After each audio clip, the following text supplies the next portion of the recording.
con un breve repaso. Yo creo que ahorita no vamos a repasar todo. Creo que ya ha sido muy claro que hemos visto la importancia de conocer a Dios, el cómo ir conociendo a Dios, cómo el conocerlo nos va a ayudar en esta vida cristiana, ¿no? A verdaderamente rendir honra, gloria y alabanza a nuestro Dios. Repasando un poquito lo que vimos la semana pasada, vimos acerca de lo que son las particularidades y las implicaciones de conocer a Dios, que necesitamos conocer, escuchar y aceptar su palabra, tomar nota de su naturaleza y el carácter, entenderlo, buscarlo a través de su palabra, obedecer lo que Él nos ordena, porque finalmente son los hacedores los que realmente dan fruto de esa transformación que está haciendo, y reconocer el amor de Dios. Finalmente, Dios está obrando, nos está santificando, pero también Él obra con amor y nos lleva de la mano, viendo la justicia de Cristo, haciéndonos cada vez más semejante a Él, pero sobre todo siendo aceptos por amor, por la justicia, por la obra, por la vida, por la muerte y resurrección de nuestro Señor Jesucristo. Las particularidades del conocimiento de Dios, sabemos que es un trato personal, es una cuestión de compromiso personal. Si no nos comprometemos, no vamos a avanzar en ello, y también reconocer que finalmente es un asunto de gracia. Empezamos viendo la existencia de Dios, debido a que hoy vamos a ver todavía de la existencia de Dios, y probablemente la siguiente vamos a empezar todavía viendo la existencia de Dios. Quiero recordarles la frase de Stephen Charnock, que es tanto como decir que no hay Dios cuando no sabemos por qué creemos que le hay y no consideramos los argumentos de su existencia. Ya vimos que lo que vamos a ver en esta parte acerca de la existencia de Dios no es lo que refiere Hebreos 11:6, de saber que somos sabedores de que le hay. Porque realmente lo que refiere Hebreos 11:6, lo sabemos por su contexto, es una fe más profunda, revelada, no nada más un conocimiento de que existe un Dios, ¿de acuerdo? ¿Por qué importa saber de un Dios? Y el resto prácticamente el resto del estudio pasado hablamos acerca de lo absurdo que es no creer en Dios, de los absurdos a los que puede caer la gente, y que nosotros mismos en algún momento quizás caemos, engaños para hacer una vida de propósito cuando sin Dios realmente no la tendría. Finalmente vimos dos formas en que Dios se ha revelado, la forma genérica y la forma específica a través de su palabra. Él se manifestó, y sabemos que aún a quienes no se les ha manifestado a través de la palabra no tienen excusa, ¿de acuerdo? Vimos también cómo la Biblia justifica que hablemos a través de la naturaleza, a través de cómo Dios se ha revelado. Principalmente lo vimos en el Nuevo Testamento, porque los profetas no hablaron de ello, pero sí vimos en Job que fue Dios mismo hablando de cómo se revela Él a través de su naturaleza. Vimos también un poquito del Salmo 14:1 o 53:1, que dice exactamente lo mismo, cómo los necios, los tontos, como así lo califica la palabra, son los que niegan a Dios. Necio, ya vi qué significa. Ajá. Lo dijo, creo que Miguel. Uh-huh. Perverso. Es perverso, es sin razón, es falto de vida. Por eso hicimos la similitud que ¿qué es lo que sucede cuando Dios nos rescata? Nos da vida, porque estábamos muertos en nuestros delitos y pecados, ¿sí? Pero además vimos una cuestión muy característica. Cuando dice ahí, el necio dice que no hay Dios, la palabra Dios que ahí se usa es Elohim, y se refiere al Dios soberano, ¿no?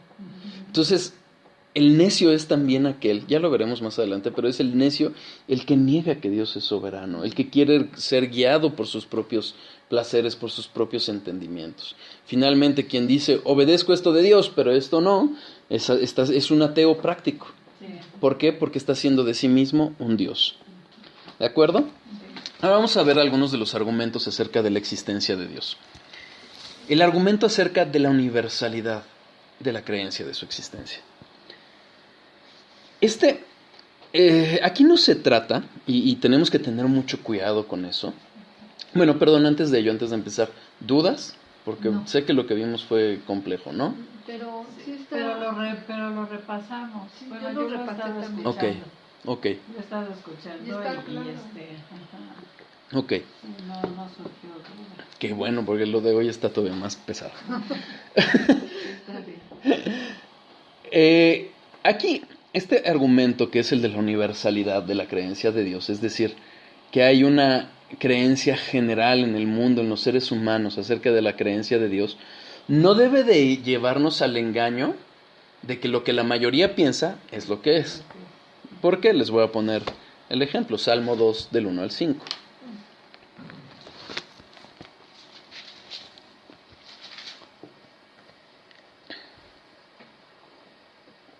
¿Por qué se amotinan las gentes y los pueblos piensan cosas vanas?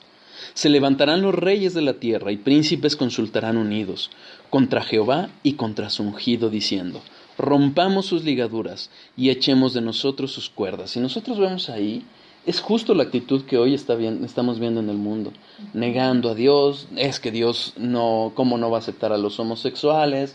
Es que Dios, como que nada más Cristo. Es un rechazo constante de Dios.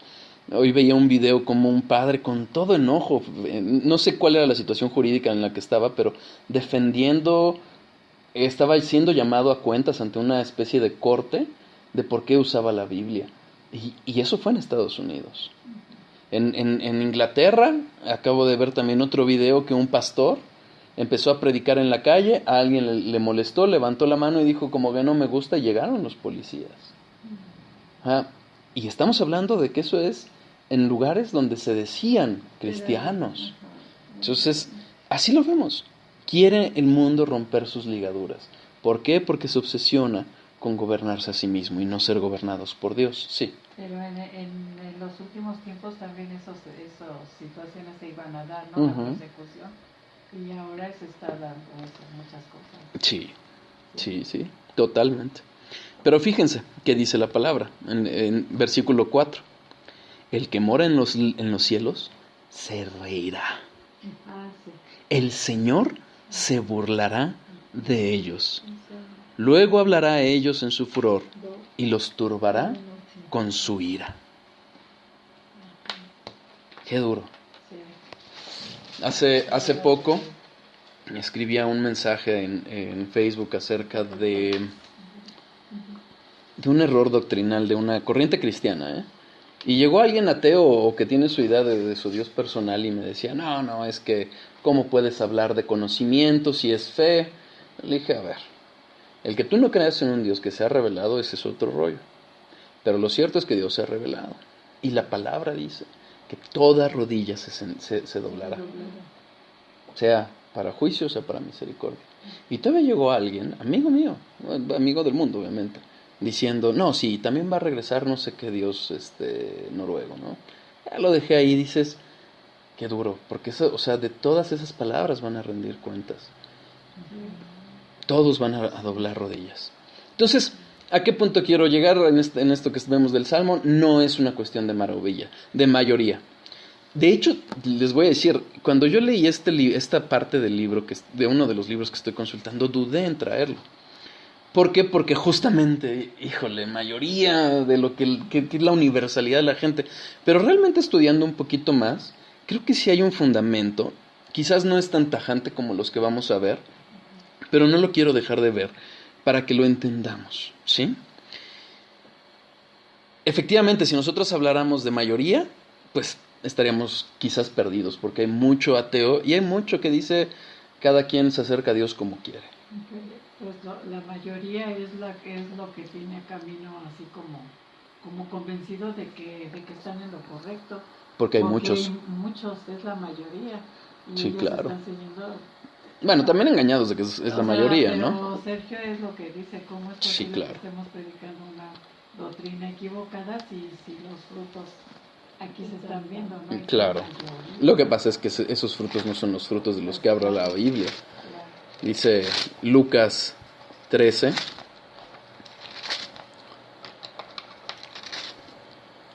Versículo 22. Pasaba Jesús por ciudades y aldeas enseñando y encaminándose a Jerusalén, y alguien le dijo, Señor, ¿son pocos los que se salvan? Y fíjense la respuesta, porque no le dijo sí, pero fíjense en la respuesta. Y él les dijo, esforzaos en entrar por la puerta angosta, porque os digo que muchos procurarán entrar y no podrán. Después que el padre de familia se haya levantado y cerrado la puerta, y estando fuera empecéis a llamar a la puerta diciendo: Señor, Señor, ábrenos. Él respondiendo os dirá: no sé de dónde sois. Entonces comenzaréis a decir: delante de ti hemos comido y bebido, y en nuestras plazas enseñaste. Pero os dirá: os digo que no sé de dónde sois. Apartaos de mí todos vosotros, hacedores de maldad. Es duro. ¿Por qué? Porque al fin y al cabo vemos que muchos van a procurar entrar y no van a poder. ¿Por qué? No porque nosotros seamos mejores, no, sino porque hallamos gracia delante de Dios por su gracia y misericordia. ¿Ok? Entonces no, el número de personas no es el fruto del que habla la Biblia. Si bien es cierto, no hallo este argumento tan contundente, sí lo encuentro como un principio de razón. Hay algo ahí que sí trae verdad y se los quiero exponer. Este punto que vamos a ver, ojo, no es sobre una religión en particular, ¿ok? Porque entonces sí podríamos caer, entonces el catolicismo es lo correcto. No. Esto es sobre la existencia de Dios, ¿ok? O sea, hay una universalidad en el corazón de los hombres que trae un reflejo acerca de esa universalidad, de esa existencia de Dios, perdón, ¿sí? Ya si queremos ver acerca de las particularidades de la Biblia, pues tenemos los dos primeros fundamentos que vimos acerca de la Biblia y cómo estudiar la Biblia. Ahí toco suficientemente el tema de por qué la Biblia sí es la palabra de Dios, ¿ok? Pero fíjense cómo hay algo muy curioso. La noción de un Dios es común en toda nación y cultura, en toda persona. Hay algo, estamos hechos para adorar. Aún hay veces que adoramos al mismo yo. Los ateos hacen eso, adoran a su propio yo. Pero en sí, en general, si nosotros vemos en el genérico, cómo en todas las naciones o en toda cultura, quizás ahorita es un poco diferente, pero en un inicio así era. Todos tenían un principio de una deidad, de algo superior. Y no solo se trata, y no se trata de una cuestión como que alguien les enseñó o fue evolucionando su pensamiento. No, lo traemos. Tribus, ¿no? Ajá, exactamente. Que adoran a un Dios porque traen esa esencia. Exacto. Hoy vemos, por ejemplo, hoy sí vemos la diferencia. Hay países como Islandia, que prácticamente es ateo. Pero ese no fue el origen de Islandia. Las personas son convencidas del ateísmo. Si se fijan, generalmente es cuando empiezan a leer algún autor que duda, que empiezan a dudar. Y hoy es la moneda de cambio de este día, ¿no? No hay verdades, todo se duda, todo se niega. Pero hay que preguntarnos, ¿realmente nacieron así? ¿O fueron convencidos de ello? Yo tenía esa duda. Entonces, ¿qué hice? Fui a buscar un poco de fuentes ateas para ver cómo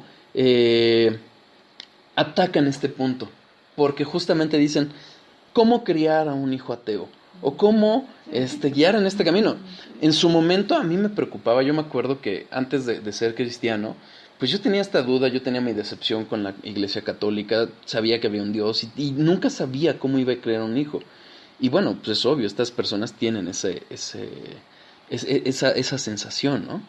Fíjense, una autora, Laura Martínez Belli, que escribe de varias cosas, dice: los niños creen, es algo intrínseco en su naturaleza, ¿ok? Y esta no es una cristiana, no es una persona siquiera creyente en Dios.